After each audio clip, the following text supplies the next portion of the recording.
Hello everyone, welcome to my channel SM studies fair.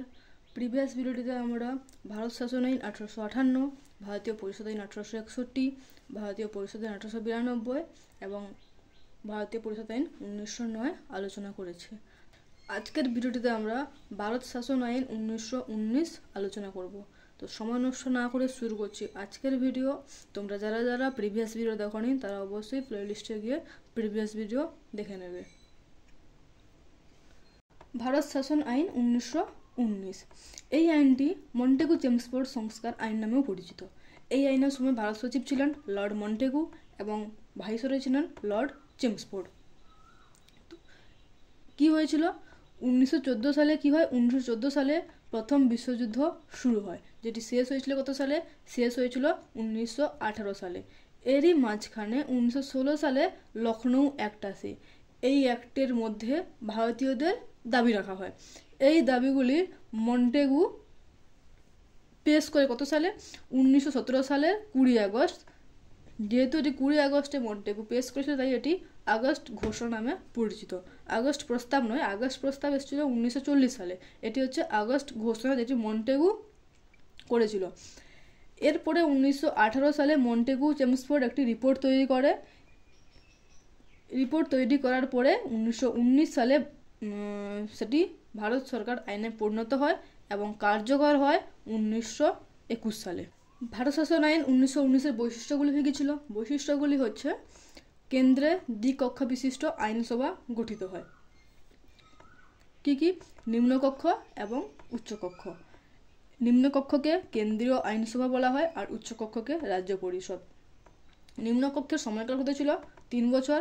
উচ্চকক্ষের সময়কাল ছিল বা কার্যকাল ছিল 5 বছর। উচ্চকক্ষে শুধুমাত্র পুরুষ সদস্যদের নিয়োগ করা হতো। এই নিম্নকক্ষের সদস্য সংখ্যা কত ছিল তাহলে? সদস্য সংখ্যা হচ্ছে 145 জন, যার মধ্যে 41 জন মনোনীত হতেন এবং 104 জন নির্বাচিত হয়ে আসতেন। উচ্চকক্ষের সদস্য সংখ্যা ছিল 60 জন, যেখানে নির্বাচিত হতেন 33 জন এবং মনোনীত হতেন 27 জন। ক্লিয়ার? এই আইন অনুসারে 1921 সালে দ্বৈত শাসন ব্যবস্থা বা ডায়ার্কি শুরু হয়। কোন কোন প্রদেশগুলিতে শুরু হয়েছিল? আসাম, বাংলা, বিহার, ওড়িশা, এখানে ওড়িশার স্পেলিং মিস্টেক রয়েছে, মধ্যপ্রদেশ, বোম্বে, যুক্তপ্রদেশ, মাদ্রাজ এবং পাঞ্জাবে। এই প্রদেশগুলিতে দ্বৈত শাসন ব্যবস্থা শুরু হয়েছিল কত সালে? 1921 সালে। এই ব্যবস্থা অনুসারে প্রাদেশিক বিষয়গুলিকে দুটি ভাগে ভাগ করা হয়। কি কি? একটা হচ্ছে সংরক্ষিত বিষয় আর একটা হচ্ছে হস্তান্তরিত বিষয়। হস্তান্তরিত বিষয় পরিচালনা করত গভর্নর ও তার মন্ত্রীরা এবং সংরক্ষিত বিষয় পরিচালনা করত গভর্নর ও তার কার্যনির্বাহী পরিষদ। হস্তান্তরিত বিষয়ে রাজ্য সচিব ও গভর্নর জেনারেলের হস্তক্ষেপের সুযোগ কী ছিল? সীমিত ছিল। কিন্তু সংরক্ষিত বিষয়ে ভারত সচিব ও গভর্নর জেনারেলের হস্তক্ষেপ করতে পারতেন। কি কি বিষয় ছিল হস্তান্তরিত বিষয়ে? শিক্ষা, স্বাস্থ্য, স্থানীয় সরকার, শিল্প, কৃষি, আবগারি ইত্যাদি ছিল হস্তান্তরিত বিষয়ে কিছু বিষয়। আর সংরক্ষিতের মধ্যে কী ছিল? আইন শৃঙ্খলা, অর্থ, ভূমি, রাজস্ব, সেচ, পুলিশ, জেল ইত্যাদি। এবার একটা শর্ট নোট রয়েছে, পরীক্ষায় প্রশ্ন এসে থাকে, প্রাদেশিক দ্বৈত শাসনের জনক কাকে বলা হয়? লিওনাস কার্টিয়াসকে। আশা করি এইটুকু তোমাদের কাছে ক্লিয়ার। ইন্ডিয়ান কাউন্সিলের সদস্য সংখ্যা 8 থেকে 12 জনের মধ্যে সীমিত করা হয়। প্রথমে কত ছিল? ভারতীয় শাসন আইন 1858-তে ইন্ডিয়ান কাউন্সিলের সদস্য সংখ্যা ছিল 15 জন, কিন্তু এখানে কত করা হয়? এখানে 8 থেকে 12 জনের মধ্যে সীমিত রাখা হয়। এরপরে ভাইসরয়ের কার্যনির্বাহী পরিষদে 7 জন সদস্যের মধ্যে 3 জন ভারতীয়কে রাখা হয়। প্রথমে কতজন ছিল? প্রথমে ছিল একজন। কে ছিলেন? সত্যেন্দ্র প্রসন্ন সিনহা। তিনি ছিলেন প্রথম ভাইসরয়ের কার্যনির্বাহী কমিটির আইন সদস্য হিসেবে নিযুক্ত হয়েছিলেন। কে? সত্যেন্দ্র প্রসন্ন সিনহা। এখন ভাইসরয়ের কার্যনির্বাহী কমিটিতে 3 জন ভারতীয়দের রাখা হয়। এই আইনের দ্বারাই ভারতে প্রথমবার মহিলাদের ভোটাধিকার দেওয়া হয়েছিল। দেশে প্রত্যক্ষ নির্বাচন শুরু হয়েছিল। তারপরে কি হয়? প্রথমে মুসলিমদের পৃথক নির্বাচন শুরু করা হয়েছিল। এরপরে মুসলিমদের পাশাপাশি শিখ, খ্রিস্টান, অ্যাংলো ইন্ডিয়ানদের জন্য পৃথক নির্বাচনী এলাকা নির্ধারণ করা হয়। এই অ্যাক্টের মাধ্যমে লন্ডনে ভারতের জন্য একজন হাই কমিশনার নিযুক্ত করা হয়, যিনি 6 বছর এই পদে ছিলেন এবং এর কাজ কী ছিল, দায়িত্ব কী ছিল, ইউরোপে ভারতীয় বাণিজ্য দেখাশোনা করা। এই অ্যাক্টের মাধ্যমে কেন্দ্রীয় বাজেট এবং প্রাদেশিক বাজেটকে আলাদা করে দেওয়া হয়। আর কি হয় এই অ্যাক্টের দ্বারা?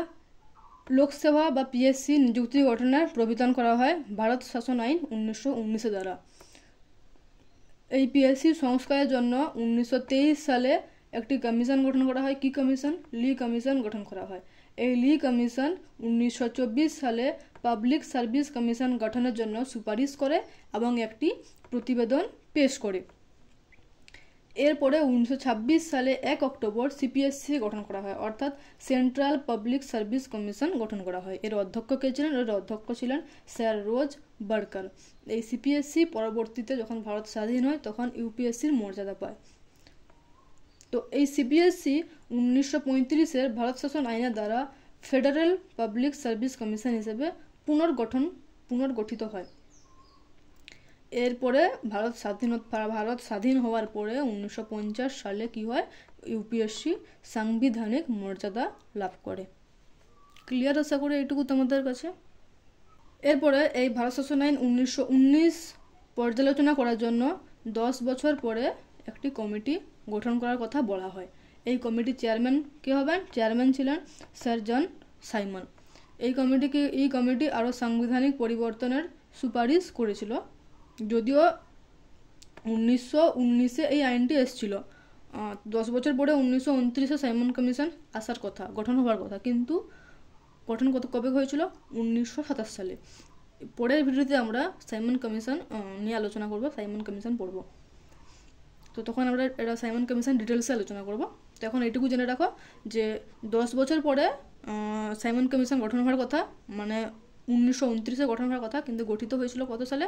1927 সালে। এরপরে কী হয়? 1930, 31 এবং 32 সালে লন্ডনে গোল টেবিল বৈঠক অনুষ্ঠিত হয়। কিন্তু গান্ধীজি 1931 সালে গোল টেবিল বৈঠকে যোগ দিয়েছিলেন। এই বৈঠকে কি হয়েছিল? এই বৈঠকে কংগ্রেস প্রতিটি সম্প্রদায়ের জন্য পৃথক নির্বাচনী এলাকা বিষয়ে বিরোধ করেছিল। কংগ্রেস কি দাবি রেখেছিল? কংগ্রেস দাবি রেখেছিল যে প্রতিটি সম্প্রদায়ের জন্য যেন পৃথক নির্বাচনী এলাকা না হয়। তো এটি হলো ভারত শাসন আইন 1919। আশা করি তোমাদের কাছে এটা ক্লিয়ার। তোমাদের যদি ভিডিওটি ভালো লেগে থাকে তাহলে অবশ্যই লাইক, শেয়ার অ্যান্ড সাবস্ক্রাইব করে দিও। তো এরপরে আমরা ভারত শাসন আইন 1919-এর সংক্ষেপে সামারি দেখে নেব একটু। ভারত শাসন আইন 1919 মন্টেগু চেমস্ফোর্ড সংস্কার নামে পরিচিত। এটি প্রণয়ন হয়েছিল 1919 সালে। কার্যকর হয়েছিল কবে? 1921 সালে। এই আইনে কি হয়? এই আইনে দ্বিকক্ষ বিশিষ্ট আইনসভা গঠন করা হয়, যেখানে দুটি কক্ষ ছিল। কি ছিল? নিম্নকক্ষ এবং উচ্চকক্ষ। নিম্নকক্ষকে কেন্দ্রীয় আইনসভা বলা হতো এবং উচ্চকক্ষকে রাজ্য পরিষদ। নিম্নসভার সময়কাল ছিল 3 বছর এবং সদস্য সংখ্যা ছিল 145 জন, যেখানে উচ্চকক্ষের সময়কাল ছিল 5 বছর এবং সদস্য সংখ্যা ছিল 60 জন। এখানে শুধু উচ্চকক্ষে শুধুমাত্র পুরুষরা নিয়োগ হতো। এরপরে কি হয়? এরপরে 1921 সালে দ্বৈত শাসন ব্যবস্থা শুরু হয়। এই দ্বৈত শাসন ব্যবস্থা অনুসারে প্রাদেশিক বিষয়কে দুটি ভাগে ভাগ করা হয়। কী কী ছিল? একটা হচ্ছে হস্তান্তরিত আর একটা হচ্ছে সংরক্ষিত। এরপরে ইন্ডিয়ান কাউন্সিলের সদস্য সংখ্যা 8 থেকে 12 জনের মধ্যে রাখা হয়, যারা প্রথমে ছিল 15 জন, এখন 8 থেকে 12 জনের মধ্যে সীমিত করে দেওয়া হয়। নেক্সট, ভাইসরয়ের কার্যনির্বাহী পরিষদে 3 জন ভারতীয় থাকবেন। প্রথমে একজন ছিলেন, কে ছিলেন? সত্যেন্দ্র প্রসন্ন সিনহা, যিনি আইনি সদস্য হিসেবে নিযুক্ত হয়েছিলেন। তো এখন 3 জন ভারতীয় থাকবেন। এই আইনের মাধ্যমে মহিলাদের ভোটাধিকারের সুযোগ দেওয়া হয় প্রথমবার। আর কি হয়? দেশে প্রত্যক্ষ নির্বাচন শুরু হয়। প্রথম তো মুসলিমদের জন্য আলাদা পৃথক নির্বাচন ছিল, এখন শিখ, খ্রিস্টান, অ্যাংলো ইন্ডিয়ানদের জন্যও পৃথক নির্বাচন শুরু হয়। এই আইনের মাধ্যমে কেন্দ্রীয় বাজেট এবং প্রাদেশিক বাজেটকে আলাদা করে দেওয়া হয়। লন্ডনে ভারতে হাই কমিশনার নিয়োগ করা হয়। 1926 সালে 1 অক্টোবর সিপিএসসি গঠন করা হয়। তো এটি ছিল ভারত শাসন আইনের সামারি। তো আশা করি তোমরা ভারত শাসন আইন 1919 বুঝতে পেরেছো। ভিডিওটি তোমাদের কেমন লাগলো অবশ্যই কমেন্ট করে জানিও। Thank you.